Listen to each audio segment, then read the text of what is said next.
नमस्कार मित्रांनो, पुन्हा एकदा स्वागत तुमचं ब्रह्मकमळाची ओळख एपिसोड नंबर 3 मध्ये।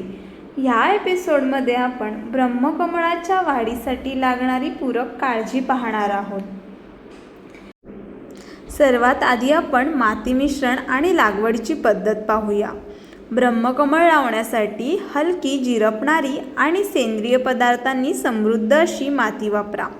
मातीचे योग्य मिश्रण म्हणजेच बागायती माती, सेंद्रिय खत आणि थोडीशी नदीची वाळू हे 2-1-1 या प्रमाणात मिसळा। कुंडीमध्ये खालच्या बाजूला ड्रेनेजसाठी खड्डे आणि तुकड्या टाका। आता लागवड। झाडाचे कटिंग घेतल्यास ते थोडे वाळू द्यावे आणि नंतर कुंडीत लावा। लागवड करताना मुळांना फारसा धक्का बसणार नाही याची योग्य काळजी घ्या। पाणी। ब्रह्मकमळाला फारसं पाणी लागत नाही। माती कोरडी झाली कीच पाणी द्यावं। पाण्याचा साठा होणार नाही हे पाहणं फार महत्त्वाचे असते। सूर्यप्रकाश व स्थान। हे झाड अर्धसावलीत चांगलं वाढतं। सकाळचा सौम्य सूर्यप्रकाश चालतो, पण दुपारचं तीव्र ऊन टाळा। घराच्या गॅलरीत पूर्व किंवा उत्तर दिशा झाडासाठी योग्य स्थान आहे। खते आणि पोषण। महिन्यातून एकदा सेंद्रिय खत द्या।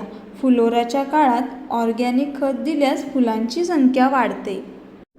वाढीचे टप्पे व कळीचा विकास। ब्रह्मकमळाचे रोप लावल्यानंतर सुरुवातीचे काही महिने झाड फक्त पानवाढ करते। योग्य काळजी घेतल्यास दुसऱ्याच वर्षी फुले यायला सुरुवात होते। ब्रह्मकमळ कळी धरल्यानंतर 10 ते 15 दिवसात फुलते।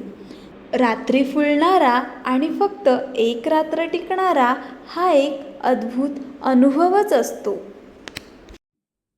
तुम्हाला पण तुमच्या ब्रह्मकमळाच्या झाडाला खूप फुलं आणायची असतील तर आमच्याकडे एक सिक्रेट आहे, आणि ते सिक्रेट जर तुम्हाला जाणून घ्यायचे असेल तर लगेच सर्वांनी कमेंट करा।